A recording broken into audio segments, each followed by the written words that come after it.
air this morning with some major breaking news. The Princess of Wales has confirmed she is undergoing treatment for cancer. The revelation comes after months of speculation. The Princess put out this statement just an hour ago.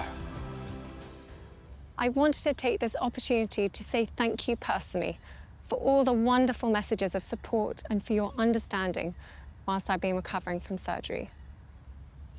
It has been an incredibly tough couple of months for our entire family, but I've had a fantastic medical team who have taken great care of me, for which I'm so grateful. In January, I underwent major abdominal surgery in London, and at the time, it was thought that my condition was non-cancerous. The surgery was successful. However, tests after the operation found cancer had been present. My medical team therefore advised that I should undergo a course of preventative chemotherapy, and I'm now in the early stages of that treatment. This, of course, came as a huge shock, and William and I have been doing everything we can to process and manage this privately for the sake of our young family. As you can imagine, this has taken time. It has taken me time to recover from major surgery in order to start my treatment. But most importantly, it has taken us time to explain everything to George, Charlotte and Louis in a way that's appropriate for them and to reassure them that I'm going to be okay. As I've said to them, I am well and getting stronger every day by focusing on the things that will help me heal in my mind, body and spirits. Having William by my side is a great source of comfort and reassurance too, as is the love, support and kindness that has been shown by so many of you. It means so much to us both. We hope that you'll understand that as a family, we now need some time, space and privacy while I complete my treatment. My work has always brought me a deep sense of joy, and I look forward to being back when I'm able. But for now, I must focus on making a full recovery. At this time, I'm also thinking of all those whose lives have been affected by cancer. For everyone facing this disease, in whatever form, please do not lose faith or hope. You are not alone. And for more, we're joined now by Europe Bureau Chief Hugh Whitfeld, who's outside Buckingham Palace. Good morning to you, Hugh. Look, really difficult to overstate the impact of this news on the British public. Yeah, Matt, as Kate said, it was a huge shock for her and her husband, and a shock for people right across the UK and indeed likely around the world. I think it's important to point out that Kate has revealed this news in a video, and it follows on from weeks and weeks of speculation about Kate's whereabouts, her health. At some stages, some of the social media commentary in particular became rather untasteful and downright rude in large parts. But Kate has put herself forward on video using her own words to explain the situation, explain what has taken place over the last couple of weeks, and to say as well that when she was in hospital in January, it was not known that she was suffering from cancer. This is a diagnosis that, according to Kate, has been made in the weeks after. She went in to the London clinic here in London for major abdominal surgery, and it was following that surgery, tests were conducted and there was cancer to be found following those tests. Now, Kate has begun what has been described as preventative chemotherapy.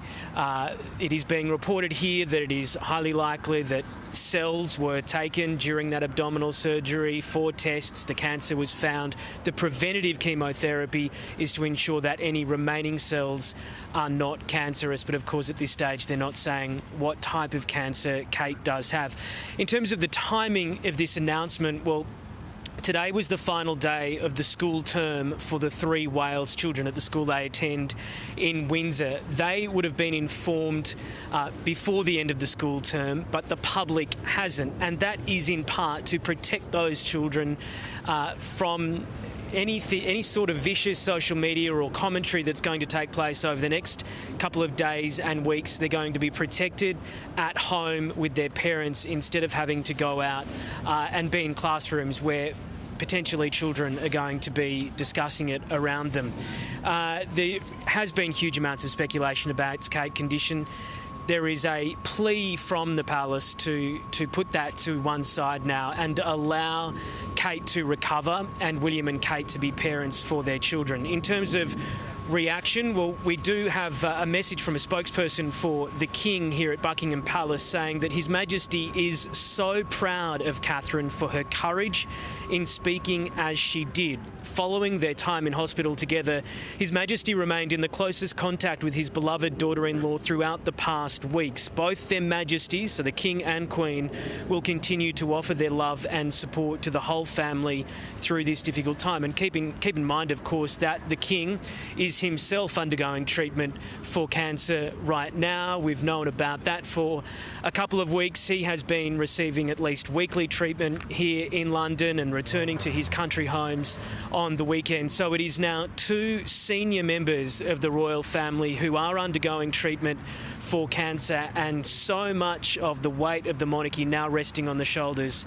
of the Prince of Wales and Queen Camilla as well. Some reaction from Downing Street, the Prime Minister here, Rishi Sunak, saying that his thoughts are with the Princess of Wales, the Prince of Wales, the royal family, and in particular her 3 children at this difficult time. The Princess of Wales has the love and support of the whole country as she continues her recovery. The Prime Minister saying she has shown tremendous bravery with her statement today. In recent weeks, she has been subjected to intense scrutiny and has been unfairly treated by certain sections of the media around the world and on social media. When it comes to matters of health, like everyone else, she must be afforded the privacy to focus on her treatment and be with her loving family. I know I speak for the whole family, Rishi Sunak says, in wishing her a full and speedy recovery, and look forward to seeing her back in action when she's ready. Of course, when Kate was in hospital in January, we're told that she might return to, or was expected to return to, public duties after Easter. Easter is now just a week away. It is now very likely that we won't see Kate for many, many weeks as she continues this chemotherapy that she's undergoing and her recovery. Well, Hugh, as you just mentioned there, she's a mother. And that would be at the forefront of her mind. As you say, this is a very poignant time for her to do this. The fact that the kids have now gone on Easter break, that they're not there. She also asked for privacy. Let's bring in Europe correspondent Ash Mullaney now. Ash, she hasn't revealed what type of cancer it is. She's asked for privacy. What do you think that the hope is that the British tabloids get behind her now and the wild speculation stops?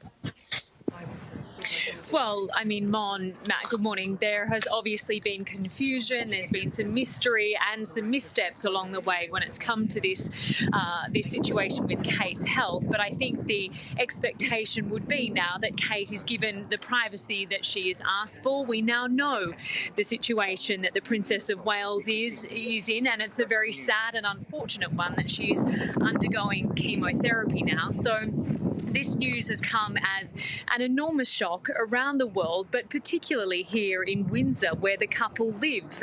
Catherine is not just a princess, but she is a neighbour to the locals who live here in Windsor. The couple share a home here with their 3 children at Adelaide Cottage on the grounds of Windsor. And of course, it was here where Kate was spotted over the weekend at that Windsor farm shop. Someone took a video. She was walking with William outside that farm shop. That was the first time we had seen her in public since her appearance at Christmas, and of course since her abdominal surgery, and then that was published by the tabloids. But as I say, there has been a huge amount of mystery and confusion at times, but now they have made it clear what the situation is. Kate has bravely delivered this video message tonight. The world now knows her situation, and this is life for the royals. She is someone who has been so dedicated and devoted to her public duties as a working royal. I mean, I was just stunned last year by the amount of public engagements she was involved in behind the scenes, where she's not busy raising her 3 children. She is a huge supporter of early childhood development programs, and she is often working on those behind the scenes and fronting those type of projects too. And of course, we now know that Kate has been working from home as well. So we don't know tonight, while she's been recovering here since January, we don't know for sure that she's here at Windsor this evening, but that is certainly the expectation. This is where she was photographed, you might remember, in the vehicle with her mother as well some time ago. But I think the hope would be that Kate now is given the privacy and the space she needs while she recovers. Yeah, OK. Ash Mullaney there. Windy night in Windsor, and also to Hugh Whitfield at Buckingham Palace. We will talk to you throughout the show. Well, joining us now is royal correspondent Angela Mollard. Morning to you, Ange. Morning, guys. The fact that she has made this extraordinary video statement, this isn't something that we've seen a royal do before, and to release such intimate details of her health. Is this a product of the modern royals, or did they have no choice because of this really unhelpful speculation? I think she's chosen now to step right to the front of this and to command the dialogue on this. There's been, as we know, speculation now for months. I think by doing a video message, look, typically, as you say, Mon, this would be a statement from the palace. It would be on palace letterhead. For her to sit there for what is an extremely intimate and lengthy message, she gives a lot of detail. She goes through the timeline of what's happened to her. She's talked about the support from William. She's talked about what's happening going forward. But critically, and as you mentioned before, she's a mother. She's had to explain to 3 very young children what this means. And she's done it at a time, obviously, in terms of the announcement, where the children are not going to have that speculation at school. Look, one good thing is the area of work she works in, of course, is early childhood. That's her legacy project. That's where she loves, you know, that's where her area of interest was. So and will continue to be. And I think the great thing about that is that she will have those experts to draw on in terms of talking to her children going forward. And as Mon mentions, at the heart of this is a mother having to break this news not just to the public but to the children too. The question almost here becomes, doesn't it, I guess at the core of this problem, if we call it that, where public life ends and private life begins. And they're quite unusual in that respect. The royal family is a public institution. It's funded by the public. It's supported by the public. So there's this sort of need to be seen, to be believed, as the Queen once said. But that also has to be measured with privacy, which is anybody is entitled to. And that's what's been difficult over the last few months. Clearly, what we now know is that when William gave the reason of personal reasons for not attending King Constantine's memorial, that clearly this was around the time, you know, according to what Kate has said, that the information was coming to them that she had cancer. So, as you say, managing that with 3 young children, it's not one child. You're talking to 3 children at different ages who need different information, who process it differently. Some will be emotional, some will think about it. You know, 10 versus 5 or 6 is quite different in terms of what you say, the detail that you give, and then they will come back, of course, with questions, and then you have to deal with that all at the same time as processing your own pain, your own concern, your distress yourself, and what that treatment might be doing to Kate at the moment.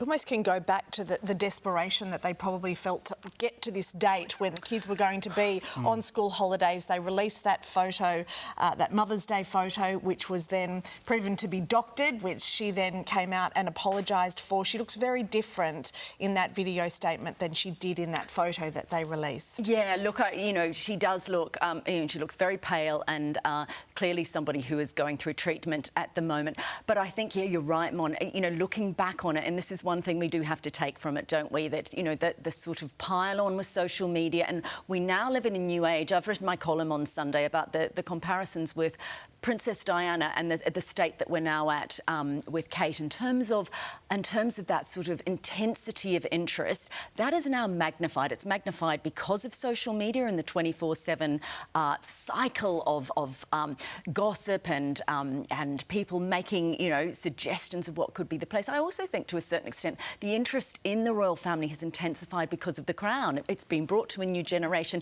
It's a story in people's public life, but they are public figures. They do work for a public institution, but they are always and will always be private individuals. And it's really difficult for anyone to take themselves inside the mind of the princess here. But if you tried, you've got a number of parties really complicit in this media storm, don't you? You've probably got the clunky handling of the matter by Kensington Palace. You've got this rampant hunger for information from the public. And then on top of all that, with what Kate is dealing with, is this potential breach of the medical records as well. That is an enormous amount to process all at once. It is, and the breach of the medical records, I mean, that has gone to the watchdog, which suggests that if it goes to the watchdog that there has been a breach as opposed to a suspected breach. So I think we're going to get more information in that. And, you know, they have been transparent about that right from the get-go.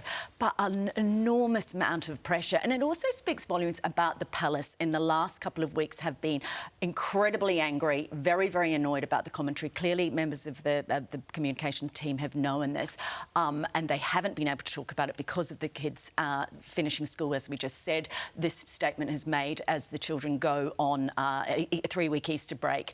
I think it's been a very, very different public relations issue to handle, but I think a lot of lessons can be learned from this as well going forward. You are in a social media environment.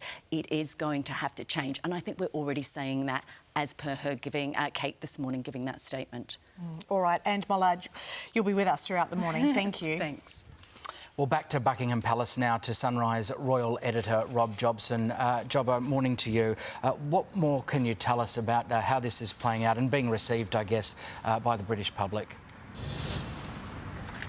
Well, mate, it's deeply shocking, isn't it? We've been covering the royals for 30 years, and now we've got the King with cancer, Kate with cancer, the 2-star performers, and it's just deeply shocking news. I thought that she handled the statement very well, very brave, courageous the way she did it, and I think that it put paid to a lot of the online rubbish that's been circulating, the fact that she was there delivering the statement. But, you know, it's a very brave thing to have to do, a very difficult thing to have to do. There'll be no massive updates other than what we've been told, and what we've been told is that she's going to be now out of the public spotlight, which I think is fair enough, looking after her kids, dealing with her family, and I can't see her seeing her for some time. There was talk actually before all this broke that she was going to be around for the Easter royal gathering, may have been photographed walking to church as per last year, but look, it's not going to happen. So I think people are just going to have to get used to the situation as is, give her the privacy that she deserves, and let her recuperate quietly and with her family. And I think if anybody forgets this and talks about the need for information, there's a difference between the public wanting that information, having that information, and the needing to know. The fact is they don't need to know any more than we've been told, and I think that it's now time to give her some peace and lay off her. And hopefully she can control the narrative a little bit, Jobbo, moving forward, but who knows about that. So we take out 2 of the major 4 working royals now, the King and Princess Kate, both in cancer treatment. And we know for anyone who has had a loved one, a partner going through this, it's the partner that has to look after them as well. So that takes out, to a degree, Camilla and William, doesn't it? Absolutely. Well, I mean, cometh the hour, cometh the man. For Prince William in particular, I think it must be very, very difficult. You know, he's not only the heir to the throne, he's there having to step up if anything befalls further on the King, but he's going to have to now be there looking after the kids and looking after his wife and helping her through this traumatic period of her life. So, you know, I think it's really good. You know, that's a lot of weight on one guy's shoulders, and I think that he's somebody that has shown himself to have a steely determination in the past. He's going to need it now because the whole of the royal family is sort of resting with him. The Queen herself, Queen Camilla, has been doing a lot of engagements on behalf of the King. She was in Northern Ireland this week and the Isle of Man, but the reality is she's a 76-year-old woman too, so they are looking pretty thin on the ground. My feeling is, though, that I think the public will be fairly understanding of what's going on, and there'll be a lot of respect and sympathy for Prince William as he goes about his business.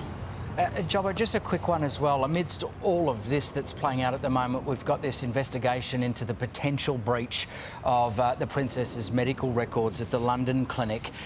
Do we know any more detail about how that investigation is progressing? Well, we know that with 3 individuals that were staff members, we believe were being investigated. The investigation's internal. It's going on at the moment. We don't have any major new details other than that, but it does appear that, you know, when you announce, then she has now been given to make this announcement. It does appear that they were very concerned that those documents or records were going to get into the hands of the wrong people. So in a way, by coming out with this statement, there's no shock story that can be revealed in the press.